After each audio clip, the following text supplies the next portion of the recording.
Mga kababayan, dito na naman po ulit si Aling Rochelle, yan, para i-assist natin yung mga angels ni Daddy Frankie, no? So ngayon, dito tayo para interviewin natin si Kuya JR, no? Kasi nga, mulat sa pool na nakuha natin kung ano yung mga pagbabago niya nagaganap sa sarili niya, no? Hanggang sa ngayon, na kapaligo na siya. So, tanungin natin kung ano yung mga pagbabago sa kanya, ha? Okay guys, eto na. JR! Okay ka na? Okay. Wow! Presko na ba ikaw ngayon? Siyempre. Yan, oo. Yan, gaya ng sinabi ni Daddy Frankie, napakalaki na nung, kahit pa paano may pagbabago na siya. Mula nung pinick up siya ni Daddy Frankie doon sa lugar kung saan siya kinuha. No? Kasi yung noon, talagang sabi nga daw nila, mailap daw eh. Pero nung si Daddy Frankie na yung kumausap sa kanya, yan. Medyo nagbago na siya. Yan, nakakausap niya na. Diba? Ano ang tawag mo kay Daddy Frankie? Daddy. Hindi, ano mo siya? Tatay. Tatay. Kala ko ba manager mo siya? Manager, daddy. Iyon, manager mo si Daddy Frankie. Yan. Actually, okay pa yung mga, may times na okay yung pag-iisip niya, may times naman na hindi, no? Dahil nga sa tagal na raw ng stay niya sa labas. So, medyo na rin yung pag-iisip niya. Pero kahit pa paano sa lahat ng tanong natin is nasasagot naman niya, no? 'Di ba kay JR? Oh. Oo. May nanay ka ba? Wala. Nasaan na yung nanay mo? Wala. Ha? Wala ka talaga nanay. Alam mo saan ka nanggaling lugar? Hindi rin. Hindi mo rin alam. Oh, tanungin kita ngayon ha, kung ilang taong ka na. Ilang taong ka na? 50 pesos. Ay, 50 pesos. Iba yung 50 pesos. Yung age mo ba? Yung taon. Naalala mo? Ilang taon? Ilang taong ka na? 50. Ha? 50. 50? Ano, di ba tanda ka na? Tanda na nga. Oo, hindi pa eh. Bata ka pa eh. Actually, mga kababayan, pag eto talaga na ayusan, natanggalan ng mga bigote, siguro mas babata pa yung tingin niya. Tingin natin sa kanya, no?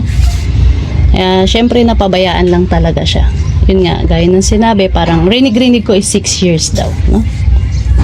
Kaya, kaya pa siya talagang meron pang pagbabago, no? Talagang kailangan talagang matutukan lang din siya. 'Di ba kay JR? Oh. Oh. Kain ka na kuya. Kain ka na kay JR. Ha? Para lalangaw. Subukan kita, gusto mo? Ayaw mo? Ikaw lang kakain mag-isa. Bakit? Huwag kang mahiya sa akin, ha? Gaya ng manager mo, kaibigan mo rin ako. Okay? Ha? Kay JR? Ha? Okay ba? Oo. Minsan okay siyang kausap eh. Minsan may time siyang natutulala siya. Ano kay JR? Ano bang iniisip mo? Ba't minsan natutulala ka? Anong iniisip mo? Ha? Okay ka lang? Okay. Ha? O, tignan mo, tulad ngayon, yan, medyo, siya. May times naman na, yung gaya ng ginawa nila daddy na pinaliguan nila, kasi sila na nagpaligo. Kasi lalaki siya, so, sila daddy at Kuya Rizky ang nagpaligo sa kanila. Ang madaldal siya, naririnig ko, pero, yan, may times talaga siyang, tahimik. So, yung pinagdadaanan niya. Kaya mo yan, ha? Kuya JR, kaya mo yan, ha? Punasan mo yung bibig mo. Dali. Tanggalin natin yung bungot mo mamaya. Ha? Paahit natin kay daddy, ha? Kay manager mo, ha? Okay? Ha? Okay ba? Punasan mo yung bibig mo. Yan mo. ang ganda ng hair niya, oh. Oo nga, hindi na talaga pwede. Sobrang dikit-dikit na ng hair niya, mga kababayan. So, ayan, mamaya, nahihiya siyang kumain siguro pag nandarito. Pero pag binibigyan namin siya kasing pagkain, yan, tatabi lang niya. Pero maya-maya, pag mag-isa na siya, kakainin niya na. Diba Kuya JR? Kakainin mo yung pagkain mo, ah? Kakain ka, ha? Ha? Para ano? Para tataba ka. Okay? Okay ba? Natutulala talaga siya, guys. Kaya mo yan, Kuya JR, ha? Laban ka lang, ha? Okay? Ha? Kuya JR? Ha? Marami siguro siya, guys, iniisip, kaya ganyan. Kaya laban lang, Kuya JR, ha? Okay ba yung tulog mo rito? Okay naman. Nakatulog ka? Oo. Maraming tulog. Kasi minsan, guys, sinisilip namin siya, tinitignan namin siya rito, kung anong ginagawa niya. Yun, tulog lang siya, natutulog siya ng ano. Actually, takot siya eh. Takot siya sa lahat ng ano, na nangyayari. Pag ano, pag may takot ito eh. Kaya ganun. Ayan, JR yan, ginagawa yan, no? Kaya may makikita kang gumagawa dyan, ha? Okay? Yan, nagde-deliver ng ano.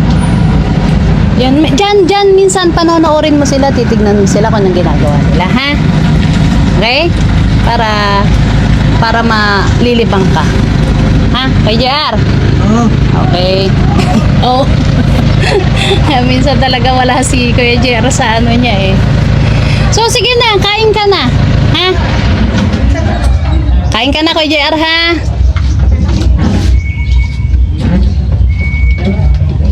O yan, guys, bigyan muna natin si Kuya JR ng time para ano, kasi nag-iisip siya, no? Mga kababayan, maraming salamat po sa pag-support sa aming channel, sa Team Daddy Frankie, kay Daddy Frankie, at of course, in myself, Aling Rochelle Vlogs. Yan. Maraming salamat po. God bless. Bye! O, bye ka na! Bye! Bye ka muna. Bye! Kuya JR, ha? Ito yung water mo, ah. Ha? Kumakain na si Kuya. Tubig ka dyan, no? Sarap luto ni Yaya. Oh, very good si Kuya JR, bait, Tuto ko yan.